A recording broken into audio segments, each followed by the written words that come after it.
बिस्मिल्लाहिर्रहमानिर्रहीम। मेरा नाम राजा वाजिद अली और मुझसे आप शुमारियात यानी स्टैटिस्टिक्स पढ़ते हैं।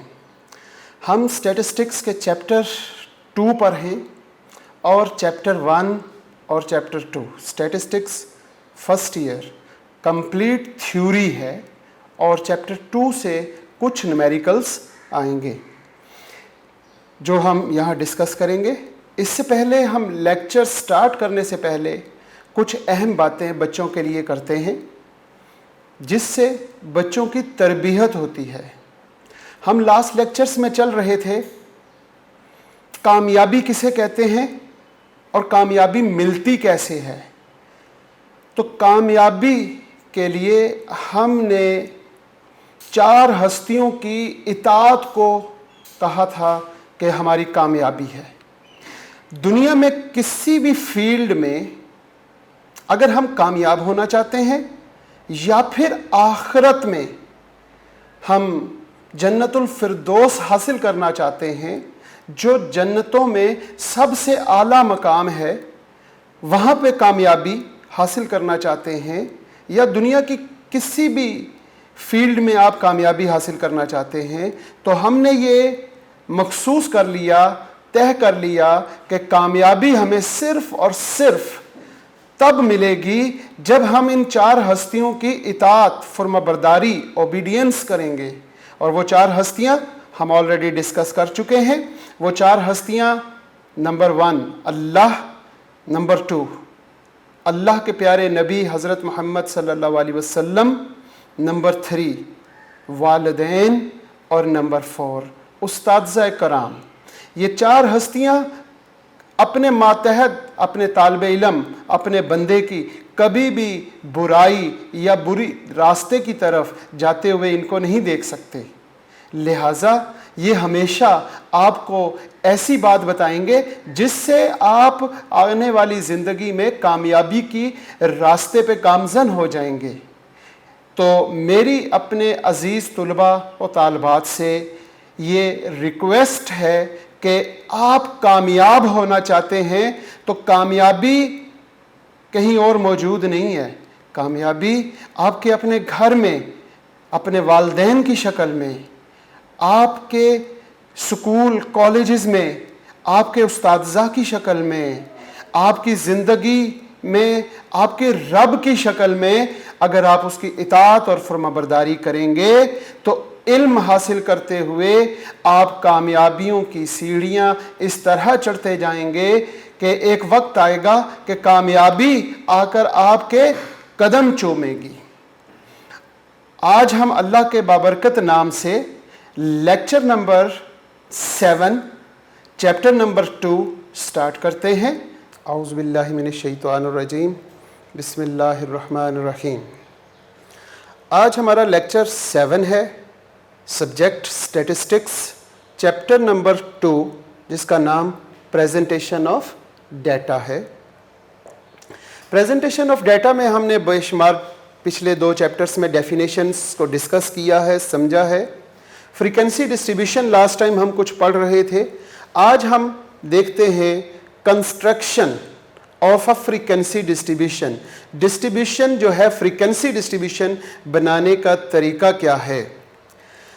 Following steps are involved in the construction of frequency distribution। कुछ steps involve होते हैं frequency distribution में जो नीचे दिए गए हैं। Number 1 find the range of the data। Data में सबसे पहले रेंज मालूम करें। Number 2 decide the approximate number of classes। अब हमने फ्रीक्वेंसी डिस्ट्रीब्यूशन में नंबर ऑफ क्लासेस कितनी बनानी है, अप्रॉक्सीमेट कितनी नंबर ऑफ क्लासेस होनी चाहिए, उसको डिस्क्राइब या डिसाइड करें। नंबर 3 पे है जी determine the approximate class interval size. आपने हर क्लास, पहले तो आपने ये बताना है कि नंबर ऑफ क्लासेस कितनी बनेंगी और फिर आपने अप्रोक्सीमेट एक क्लास इंटरवल साइज बताना है कि एक क्लास का दूसरे क्लास तक साइज कितना है। इसके बाद हम बात करते हैं डिसाइड द स्टार्टिंग पॉइंट, कि हम अपनी क्लासेस स्टार्ट कहाँ से करते हैं। तो हम इन चारों पॉइंट्स को, हम इन चारों स्टेप्स को तरतीब से सीखते हैं कुछ आगे आने वाली स्लाइड्स में। Number 1, find the range of the data, कि डाटा की रेंज कैसे मालूम करते हैं। असल में रेंज की डेफिनेशन है मेरे प्यारे बच्चों, the range is the difference between the largest and smallest value in the given data. जो हमारा गिवन डाटा है उसमें लार्जेस्ट और स्मॉलेस्ट के दरमियान जो डिफरेंस होता है उसे हम रेंज कहते हैं। नीचे आप देखेंगे formula, range is equal to maximum value minus minimum value. Minus मतलब डिफरेंस। जो हमारा फार्मूला है उस फार्मूले को हम वर्ड्स में एक्सप्लेन करें तो रेंज की डेफिनेशन बन जाती है। लिहाजा फार्मूला क्या है, maximum value minus minimum value, और डेफिनेशन क्या है, माइनस को हम कहते हैं डिफरेंस। तो difference between the largest and smallest value is called range. Number 2, decide the approximate number of classes. हमने ये डिसाइड करना है कि नंबर ऑफ क्लासेस कितनी होनी चाहिए।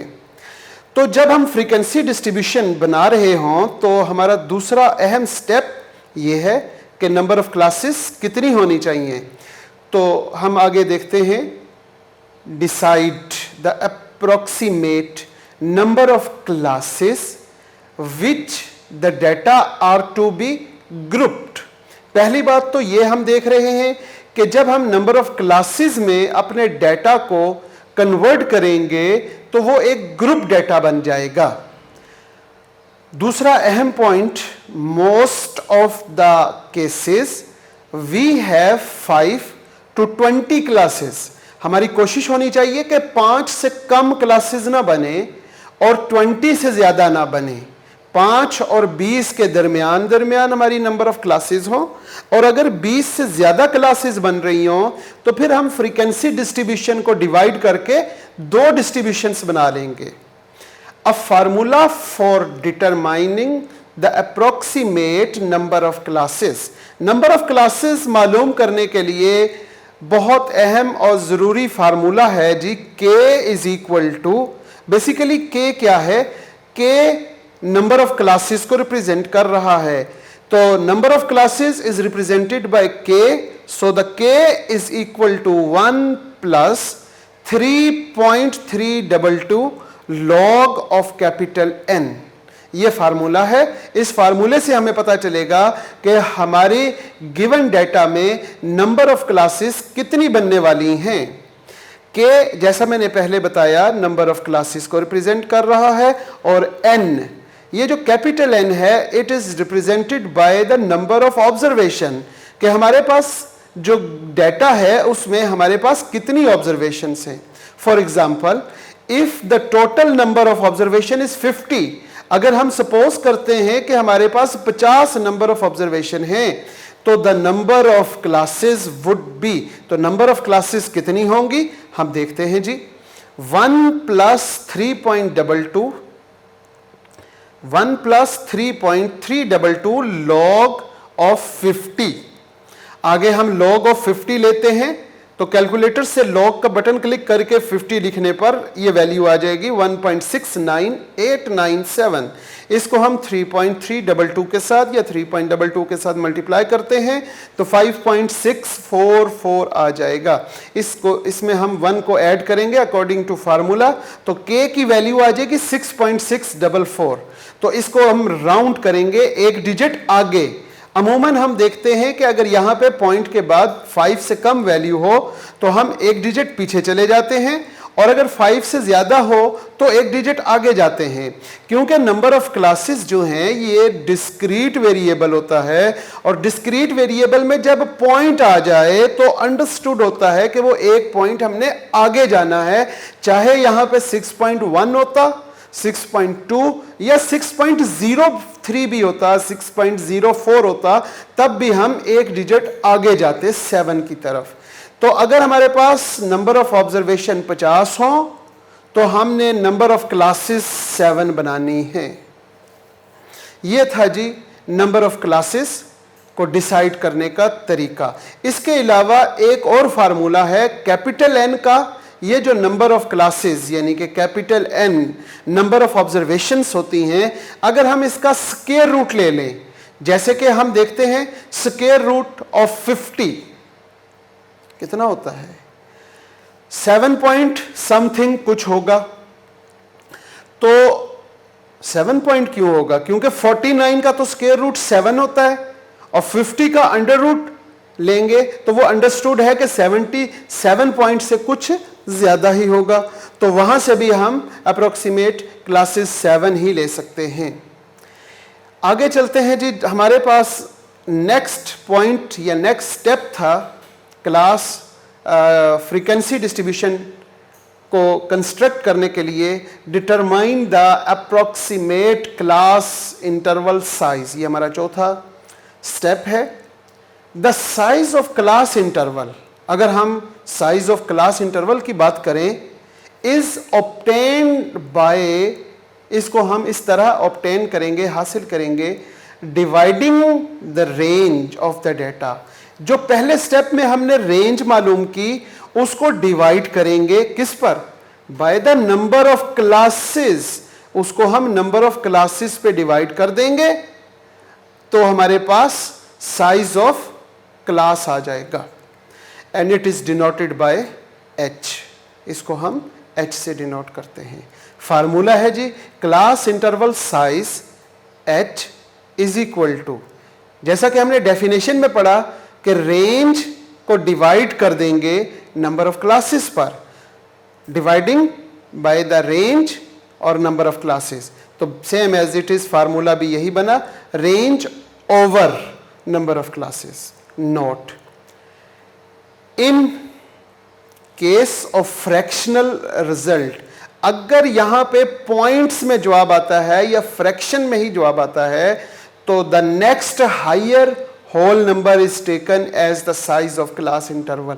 जैसे ये बात मैंने पिछले टॉपिक में हमने यहां पे डिसाइड किया या यहां पे हमने कहा कि पॉइंट के बाद कोई भी वैल्यू आ जाए तो हम क्या करेंगे कि नेक्स्ट हायर होल नंबर, जो उससे आगे वाला जो नेक्स्ट हायर नंबर होगा whole number, is taken size of class interval. Decide the starting point. अब हमने ये डिसाइड करना है कि स्टार्टिंग पॉइंट, हम अपनी फ्रीक्वेंसी डिस्ट्रीब्यूशन को स्टार्ट कहां से करें। तो स्टार्ट करने के लिए जो हम डिसाइड करेंगे कि किस पॉइंट से स्टार्ट करें, वो यहां से हम देखते हैं। द लोएस्ट क्लास लिमिट, जो हमारी सबसे लोएस्ट क्लास लिमिट है या फिर class boundary, should be cover the smallest value in a raw data. वो जो हमारे पास डाटा है जिससे हमने फ्रीक्वेंसी डिस्ट्रीब्यूशन बनानी है, तो उसके लिए हमने सबसे पहले रेंज मालूम की, और रेंज मालूम करने के लिए हमें स्मॉलेस्ट वैल्यू और मैक्सिमम वैल्यू की ज़रूरत पड़ी, लार्जेस्ट वैल्यू की ज़रूरत पड़ी। उसमें देखेंगे जो स्मॉलेस्ट वैल्यू है, लेट्स सपोज स्मॉलेस्ट वैल्यू है 3, तो स्टार्टिंग पॉइंट अगर हम 0 से शुरू करें तो 0 से स्टार्ट करने से 3 उसको कवर कर लेगा। अगर स्मॉलेस्ट पॉइंट है 11 तो हम 10 से शुरू करें, यानी कि जो स्मॉलेस्ट वैल्यू है उससे पहले कोई एक ऐसा सूटेबल वैल्यू जिससे हमारी क्लासेस बेहतरीन तरीके से बन जाएं। जैसे 13 है हमारे पास स्मॉलेस्ट वैल्यू, तो 13 से पहले या तो हम 13 से ही शुरू कर लें, या 13 से जो सूटेबल वैल्यू है प्रीवियस वो है 10, तो हम 10 से शुरू कर सकते हैं। ये था जी डिसाइड द स्टार्टिंग पॉइंट, के फ्रीक्वेंसी डिस्ट्रीब्यूशन को स्टार्ट करने के लिए सबसे पहले हमें किसकी ज़रूरत पड़ती है कि किस पॉइंट से शुरू करें। अब ये फ्रीक्वेंसी डिस्ट्रीब्यूशन जब बन जाए तो उससे आगे हमारे कुछ टॉपिक्स हैं, relative frequency, percentage frequency, cumulative frequency. हम पहले इनको थ्योरेटिकल पढ़ लेते हैं और फिर हम इसको एक एग्जाम्पल के साथ इन सारी बातों को दोबारा गो थ्रू करेंगे। बात करते हैं रिलेटिव फ्रीक्वेंसी की। The relative frequency for a particular class is equal to the class frequency dividing by the total number of observation.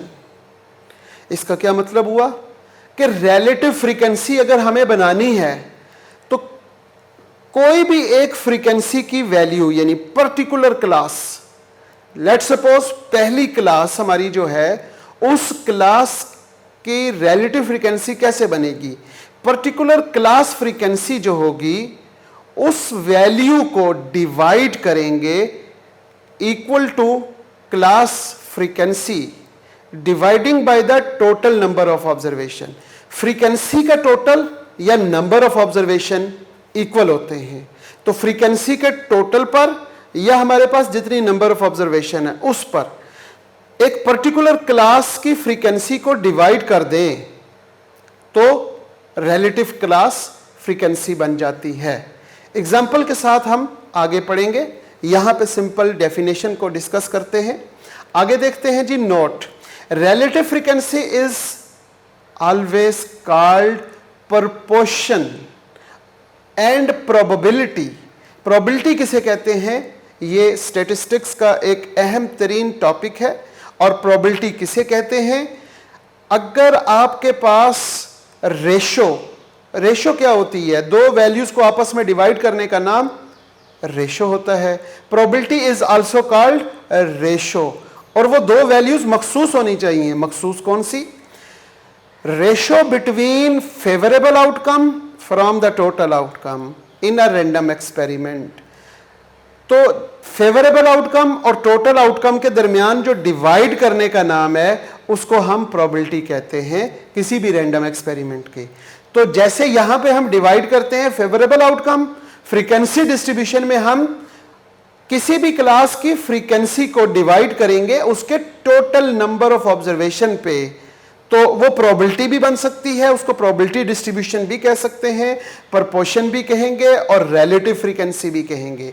We shall call the probabilities of the classes. और हम उन relative frequencies को probabilities of classes भी कह सकते हैं।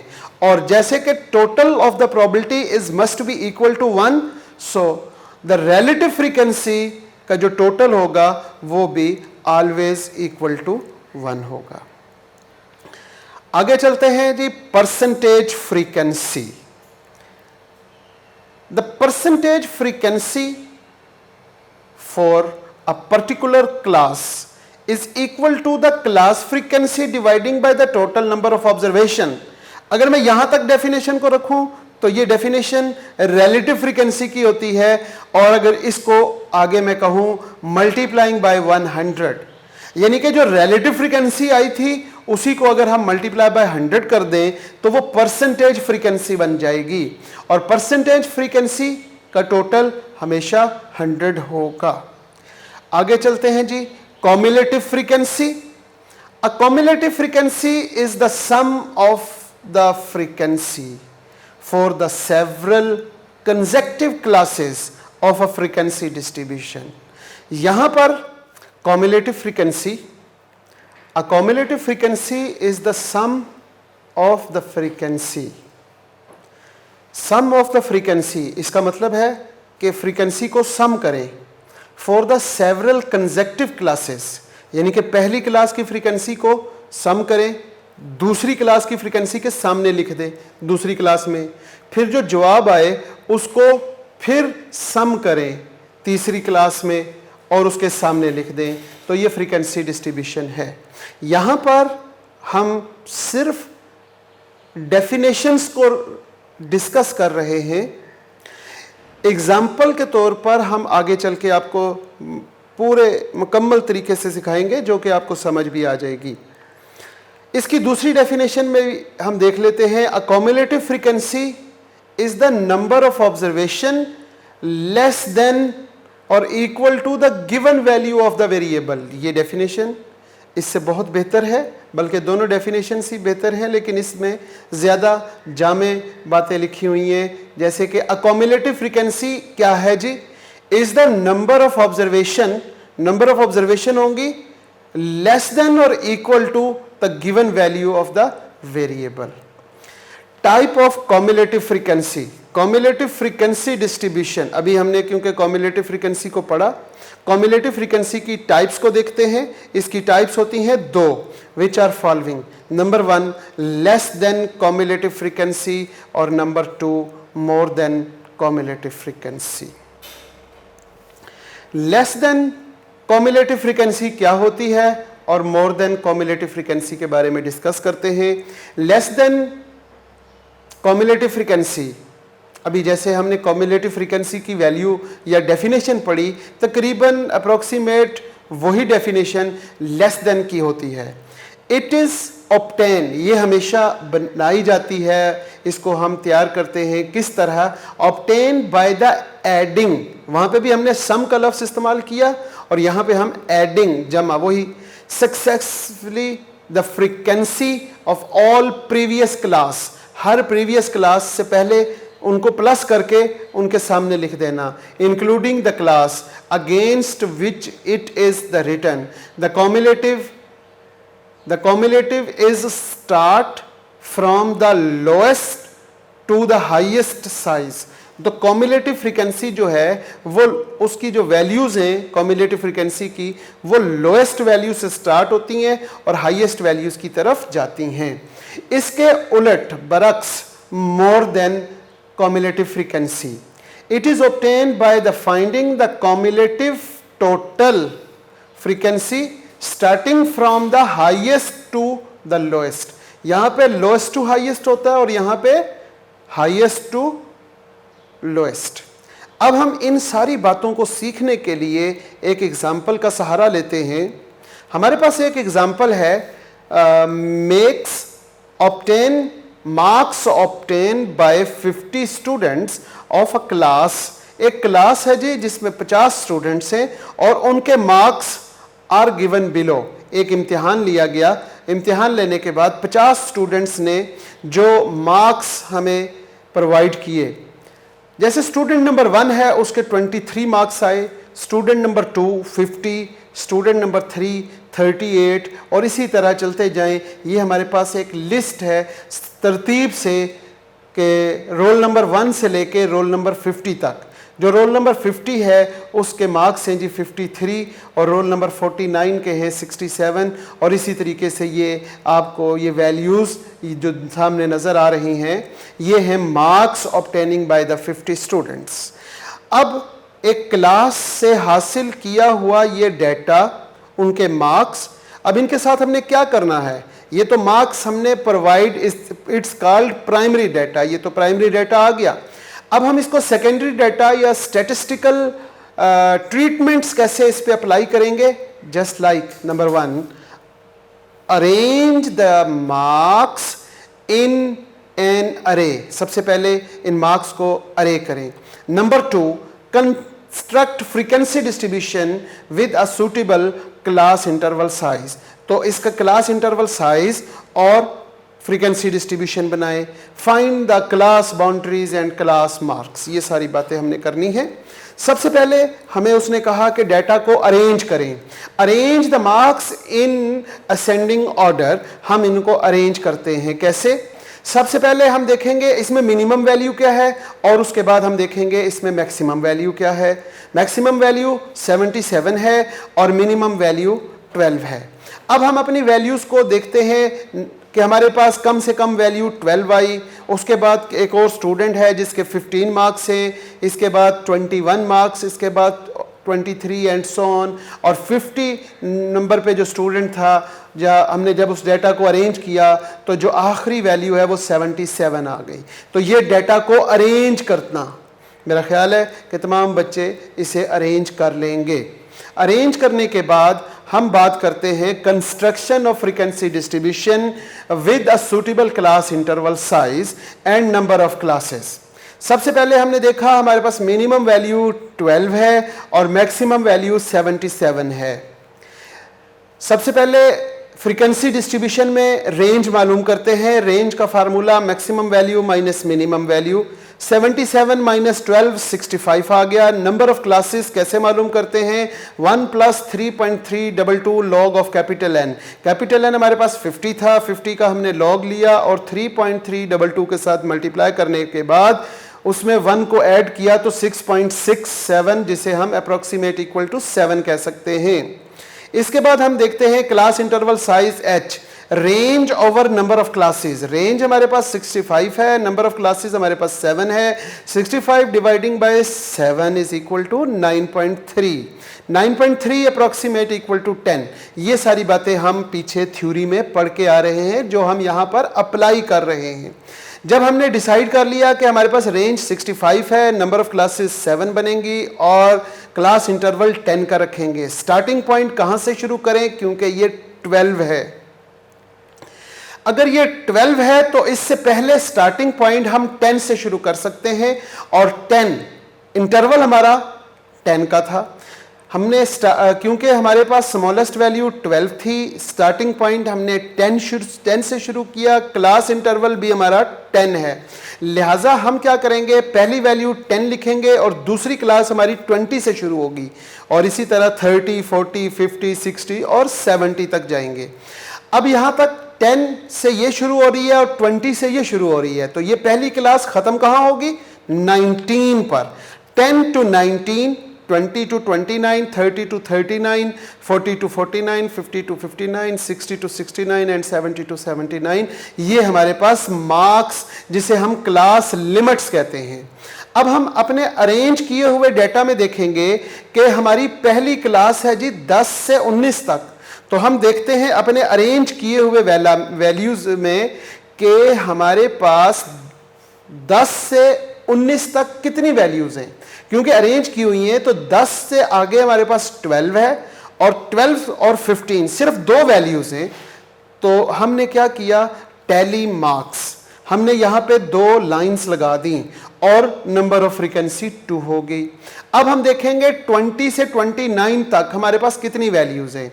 अगर हम 20 यानी 22 से शुरू होने वाले डिजिट्स को देखेंगे 1 2 3 4, अब ये 4 वैल्यूज हैं जो 20 से 29 तक मौजूद हैं।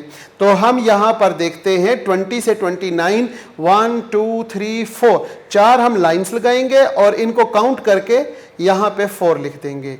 आगे हम देखते हैं जी हमारे पास 30 से 39 तक, तो 30 वाली वैल्यूज देखते हैं जी 1 2 3 4 5 6 7, 7 वैल्यूज हैं जो 30 से 39 तक हैं। तो हम यहाँ पे पहले एक लाइन, दूसरी, तीसरी, चौथी, 4 लाइंस लगाने के बाद 5वीं लाइन पे हम उसे क्रॉस कर देंगे। तो ये हमारे पास एक सेट 5 का बन गया। अब हमें इन्हें काउंट करने की ज़रूरत नहीं है, हम डायरेक्ट कह देंगे कि ये 5 और ये 6 और ये 7, ये 7 वैल्यूज। और इसी तरीके से आगे ये फ्रीक्वेंसी डिस्ट्रीब्यूशन कंप्लीट होती है।